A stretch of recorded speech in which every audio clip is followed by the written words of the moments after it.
सोचिए जरा, एक पिता जेल की सलाखों के पीछे, एक बेटी की आंखों में डर और सवाल, और बाहर एक ऐसा आदमी जो सच को दबाने के लिए हर चाल चलने को तैयार है। अब अगर आप इस कहानी का एक एक ट्विस्ट सबसे पहले जानना चाहते हैं तो अभी इसी पल चैनल को सब्सक्राइब कर लीजिए, क्योंकि आगे जो होने वाला है वो आपकी धड़कनें बढ़ा देगा। गोपाल शर्मा जेल की सलाखों को छू रहा है, लेकिन उसकी कहानी अभी खत्म नहीं हुई है। अनु के पापा फिलहाल सिर्फ बेल पर बाहर आए हैं। उनके खिलाफ सबूत अब भी मौजूद हैं और केस पूरी तरह से बंद नहीं हुआ है। यही वजह है कि ये लड़ाई अब और बड़ी होने वाली है। अगर इस केस को सही तरीके से आगे बढ़ाया जाए तो गोपाल शर्मा दोबारा जेल से बाहर नहीं निकल पाएगा। इसी बात को लेकर मीरा और रघुपति के बीच बातचीत होती है। मीरा साफ शब्दों में कहती है कि अभी राहत की सांस लेने का समय नहीं है। बेल मिल जाना जीत नहीं होती, असली जीत तब होगी जब सच पूरी तरह सामने आएगा और गुनहगार को सजा मिलेगी। रघुपति पूछता है कि अब अगला कदम क्या होगा, तो मीरा का जवाब साफ होता है कि इस केस को दबने नहीं देना है, बल्कि इसे और हवा देनी है ताकि गोपाल शर्मा बच ना सके। Hello, we are excited to show you our native speech capabilities, where you can direct a voice, create realistic dialogue, and so much more. Edit these placeholders to get started. इधर पुलिस को गोपाल शर्मा के खिलाफ कई अहम सबूत मिल चुके हैं। सवाल बस ये है कि अदालत में उन्हें कितनी बड़ी सजा मिलेगी। इसी बीच कहानी में आता है एक जबरदस्त मोड़। हालात इतने उलझ चुके हैं कि हर किरदार की असली परीक्षा शुरू हो जाती है। आर्य, जो अब तक खुद को इन सब से अलग रखने की कोशिश कर रहा था, अचानक पूरी ताकत से गोपाल जी को बचाने में जुट जाता है। लेकिन ये बचाव सिर्फ कानून तक सीमित नहीं है, इसमें रिश्ते, जज्बात और टूटा हुआ भरोसा भी शामिल है। मीडिया को जैसे ही इस केस की भनक लगती है, वो अनु और उसके परिवार को घेर लेती है। कैमरे, माइक और तीखे सवाल, सब कुछ एक साथ टूट पड़ता है। अगर आप ऐसे ही हर नए मोड़ की अपडेट चाहते हैं तो चैनल से जुड़े रहिए और सब्सक्राइब जरूर कीजिए। कहानी अब और भी धमाकेदार होने वाली है। एक तरफ आर्य पुलिस स्टेशन पहुंचता है, जहां वो देखता है कि मानसी बेकाबू होकर अन्नू पर चिल्ला रही है। मानसी के शब्द अन्नू के दिल को चीर रहे होते हैं। वो बिना सोचे समझे अन्नू को हर बात के लिए दोषी ठहरा रही होती है। आर्य ये सब देखकर बीच में आता है और मानसी को सख्ती से चुप करा देता है। वो साफ कह देता है कि इस वक्त ड्रामा नहीं, सच की जरूरत है। मजबूर होकर मानसी को वहां से जाना पड़ता है, लेकिन उसके शब्द अन्नू के दिल में रह जाते हैं। मानसी के जाने के बाद एक और बड़ा ट्विस्ट सामने आता है। आर्य अपने असर का इस्तेमाल करके गोपाल जी की बेल की प्रक्रिया पूरी करवा देता है। गोपाल जी और पुष्पा जी को बाहर भेज दिया जाता है, लेकिन आर्य खुद अनु को अपने साथ ले जाता है। रास्ते में वो अनु से बात करता है और भरोसा दिलाता है कि 48 घंटे के अंदर वो उसके पापा को बेगुनाह साबित करके दिखाएगा। आर्य के शब्द मजबूत होते हैं, लेकिन अनु का दिल पहले ही बहुत टूट चुका होता है। अनु को सबसे ज्यादा चोट इस बात की लगी होती है कि आर्य ने कभी खुलकर अपने प्यार को स्वीकार नहीं किया। मानसी के सामने जब अनु की बेइज्जती हो रही थी, तब भी आर्य ने अपने जज्बात जाहिर नहीं किए। उस पल अनु पूरी तरह टूट जाती है। उसके लिए ये सिर्फ एक केस नहीं, बल्कि उसकी इज्जत, उसका परिवार और उसका आत्मसम्मान था। अब वो गुस्से में आकर कह देती है कि उसे आर्य की मदद नहीं चाहिए, वो खुद अपने पापा को बेगुनाह साबित करेगी। अगर आपको लगता है कि अनु का ये फैसला सही है या नहीं, तो अपनी राय जरूर शेयर कीजिए और ऐसे ही दिल छू लेने वाले ट्विस्ट्स के लिए चैनल से जुड़े रहिए। कहानी अभी बहुत आगे जाने वाली है। मानसी के जाने के बाद एक और बड़ा ट्विस्ट सामने आता है। आर्य अपने असर का इस्तेमाल करके गोपाल जी की बेल की प्रक्रिया पूरी करवा देता है। गोपाल जी और पुष्पा जी को बाहर भेज दिया जाता है, लेकिन आर्य खुद अनु को अपने साथ ले जाता है। रास्ते में वो अनु से बात करता है और भरोसा दिलाता है कि 48 घंटे के अंदर वो उसके पापा को बेगुनाह साबित करके दिखाएगा। आर्य के शब्द मजबूत होते हैं, लेकिन अनु का दिल पहले ही बहुत टूट चुका होता है। अनु को सबसे ज्यादा चोट इस बात की लगी होती है कि आर्य ने कभी खुलकर अपने प्यार को स्वीकार नहीं किया। मानसी के सामने जब अनु की बेइज्जती हो रही थी, तब भी आर्य ने अपने जज्बात जाहिर नहीं किए। उस पल अनु पूरी तरह टूट जाती है।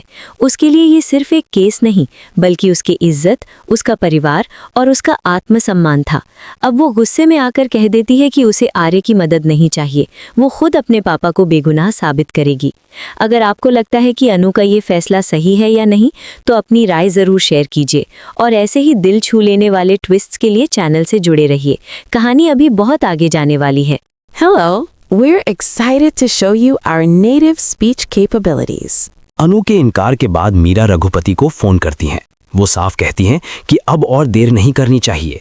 गोपाल जी सिर्फ बेल पर बाहर आए हैं, केस अब भी जिंदा है। अगर अभी दबाव नहीं बनाया गया तो सच्चाई फिर से छिप सकती है। रघुपति पूछता है कि आखिर करना क्या है। मीरा का जवाब चौंकाने वाला होता है।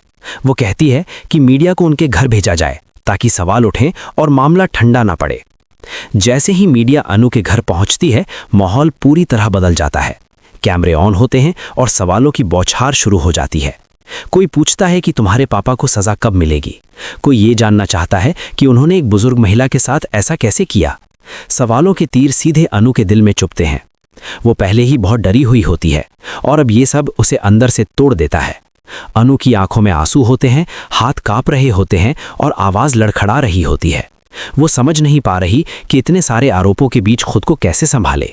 ठीक उसी वक्त वहां आर्या पहुंचता है। वो अनु को अकेला नहीं छोड़ता। वो आगे बढ़कर ना सिर्फ अनु को संभालता है बल्कि मीडिया को भी करारा जवाब देता है। आर्या साफ कहता है कि असली गुनहगार बहुत जल्द पकड़ा जाएगा और किसी बेगुनाह को फंसने नहीं दिया जाएगा। आर्य की ये बात सुनकर माहौल थोड़ी देर के लिए शांत हो जाता है। अनु को पहली बार लगता है कि शायद वो पूरी तरह अकेली नहीं है, लेकिन कहानी यहीं खत्म नहीं होती। अब असली सवाल ये है कि आर्य आखिर रघुपति तक कैसे पहुंचेगा और मीरा का सच दुनिया के सामने कैसे आएगा। क्या आर्य अपने वादे को निभा पाएगा या फिर हालात उससे भी बड़े साबित होंगे।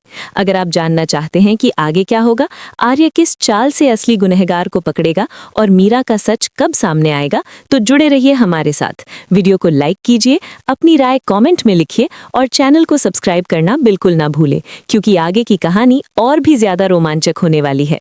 वैसे कहानी एक ऐसे मोड़ पर आ चुकी है जहां हर कदम बहुत सोच समझकर रखना जरूरी है। आर्य मीडिया के सामने अनु का हाथ थामे खड़ा होता है। कैमरों की चमक और सवालों की भीड़ के बीच आर्य की आवाज मजबूत होती है। वो साफ शब्दों में कहता है कि किसी भी बेगुनाह को सजा नहीं मिलेगी और सच बहुत जल्द सबके सामने आएगा। मीडिया वाले एक दूसरे का मुंह देखने लगते हैं, क्योंकि उन्हें ऐसी उम्मीद नहीं थी। अनु जो कुछ पल पहले तक पूरी तरह टूट चुकी थी, अब थोड़ी संभलती है। उसके मन में अब भी दर्द है, लेकिन आर्य की मौजूदगी उसे हिम्मत दे रही होती है। Where you can direct a voice, create realistic dialogues and so much more. Edit these placeholders to get started. Media के जाने के बाद घर में अजीब सा सन्नाटा छा जाता है। पुष्पा जी चुपचाप एक कोने में बैठी होती हैं। उनकी आंखों में डर और शर्म दोनों साफ नजर आते हैं। गोपाल जी भी बिना कुछ बोले जमीन की तरफ देख रहे होते हैं। उन्हें एहसास हो चुका होता है कि बेल पर बाहर आना कोई राहत नहीं है, बल्कि ये लड़ाई अब और कठिन होने वाली है। अन्नू अपने पापा की तरफ देखती है, लेकिन उसके मन में सवालों का तूफान चल रहा होता है। वो जानना चाहती है कि सच क्या है, लेकिन पूछने की हिम्मत नहीं जुटा पा रही। आर्य अन्नू से अलग में बात करना चाहता है। वो उसे समझाने की कोशिश करता है कि गुस्से में कोई फैसला मत ले। अन्नू की आवाज़ कांपती है जब वो कहती है कि उसे अब किसी पर भरोसा नहीं रहा। उसने सबके सामने खुद को अकेला महसूस किया है। आर्य उसे यकीन दिलाता है कि चाहे कुछ भी हो जाए, वो उसे अकेला नहीं छोड़ेगा। अगर आप भी चाहते हैं कि आर्य और अन्नू की ये कहानी किस मोड़ पर जाए, तो जुड़े रहिए और आगे की अपडेट मिस मत कीजिए। इधर मीरा और रघुपति अपने अगले कदम की तैयारी कर रहे होते हैं। मीरा को लगता है कि मीडिया का दबाव अभी काफी नहीं है। वो चाहती है कि केस में ऐसा मोड़ आए कि गोपाल शर्मा पूरी तरह फंस जाए। रघुपति उसे बताता है कि पुलिस के पास कुछ और सबूत भी हैं, लेकिन उन्हें सही समय पर सामने लाना होगा। मीरा मुस्कुराते हुए कहती है कि सही समय बहुत जल्द आने वाला है। उसकी आंखों में चालाकी साफ झलक रही होती है। दूसरी तरफ आर्य अपने तरीके से जांच शुरू कर देता है।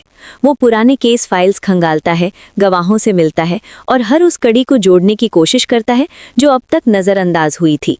उसे धीरे धीरे समझ आने लगता है कि इस पूरे मामले में सिर्फ गोपाल शर्मा ही नहीं, बल्कि कई और लोग भी शामिल हैं।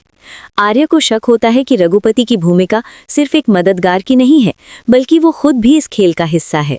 अन्नू भी चुप बैठने वालों में से नहीं है। उसने ठान लिया है कि वो अपने पापा की बेगुनाही खुद साबित करेगी। वो पुराने पड़ोसियों से मिलती है, उस दिन की बातें याद करने की कोशिश करती है और हर छोटी से छोटी जानकारी इकट्ठा करती है। कई बार उसे निराशा हाथ लगती है, लेकिन वो हार नहीं मानती। अगर आपको अन्नू की ये हिम्मत पसंद आ रही है तो अपनी राय ज़रूर बताइए और चैनल से जुड़े रहिए। इसी बीच मानसी फिर से कहानी में एंट्री करती है। उसे इस बात का गुस्सा है कि आर्य बार बार अन्नू के साथ खड़ा नजर आ रहा है।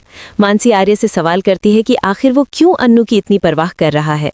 आर्य साफ कह देता है कि इस वक्त किसी के रिश्ते या ईगो से ज्यादा जरूरी सच है। मानसी को ये बात चुभ जाती है और वो मन ही मन कोई बड़ी चाल चलने का फैसला कर लेती है। एक दिन अचानक पुलिस अन्नू को पूछताछ के लिए बुलाती है। अन्नू घबरा जाती है, लेकिन आर्य उसे हिम्मत देता है। पुलिस स्टेशन में सवालों की लंबी लिस्ट होती है। अन्नू हर सवाल का जवाब ईमानदारी से देती है। पुलिस को उसकी बातों में सच्चाई नजर आती है, लेकिन कानून सबूत मांगता है। अन्नू को एहसास होता है कि सिर्फ सच बोलना काफी नहीं, उसे साबित भी करना होगा। इधर मीरा को जैसे ही पता चलता है कि अन्नू पुलिस से मिल रही है, वो और सतर्क हो जाती है। वो रघुपति को फोन करके कहती है कि अब ज्यादा सावधान रहने की जरूरत है। रघुपति उसे भरोसा दिलाता है कि सब कुछ कंट्रोल में है, लेकिन अंदर ही अंदर वो भी डरने लगता है। उसे लगता है कि आर्य धीरे धीरे उसके बहुत करीब पहुंच रहा है।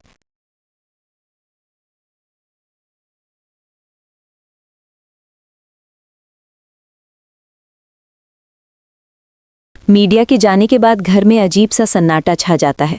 पुष्पा जी चुपचाप एक कोने में बैठी होती हैं। उनकी आंखों में डर और शर्म दोनों साफ नजर आते हैं। गोपाल जी भी बिना कुछ बोले जमीन की तरफ देख रहे होते हैं। उन्हें एहसास हो चुका होता है कि बेल पर बाहर आना कोई राहत नहीं है, बल्कि ये लड़ाई अब और कठिन होने वाली है। अन्नू अपने पापा की तरफ देखती है, लेकिन उसके मन में सवालों का तूफान चल रहा होता है। वो जानना चाहती है कि सच क्या है, लेकिन पूछने की हिम्मत नहीं जुटा पा रही। आर्य अन्नू से अलग में बात करना चाहता है। वो उसे समझाने की कोशिश करता है कि गुस्से में कोई फैसला मत ले। अन्नू की आवाज़ कांपती है जब वो कहती है कि उसे अब किसी पर भरोसा नहीं रहा। उसने सबके सामने खुद को अकेला महसूस किया है। आर्य उसे यकीन दिलाता है कि चाहे कुछ भी हो जाए, वो उसे अकेला नहीं छोड़ेगा। अगर आप भी चाहते हैं कि आर्य और अन्नू की ये कहानी किस मोड़ पर जाए, तो जुड़े रहिए और आगे की अपडेट मिस मत कीजिए। इधर मीरा और रघुपति अपने अगले कदम की तैयारी कर रहे होते हैं। मीरा को लगता है कि मीडिया का दबाव अभी काफी नहीं है। वो चाहती है कि केस में ऐसा मोड़ आए कि गोपाल शर्मा पूरी तरह फंस जाए। रघुपति उसे बताता है कि पुलिस के पास कुछ और सबूत भी हैं, लेकिन उन्हें सही समय पर सामने लाना होगा। मीरा मुस्कुराते हुए कहती है कि सही समय बहुत जल्द आने वाला है। उसकी आंखों में चालाकी साफ झलक रही होती है। दूसरी तरफ आर्य अपने तरीके से जांच शुरू कर देता है।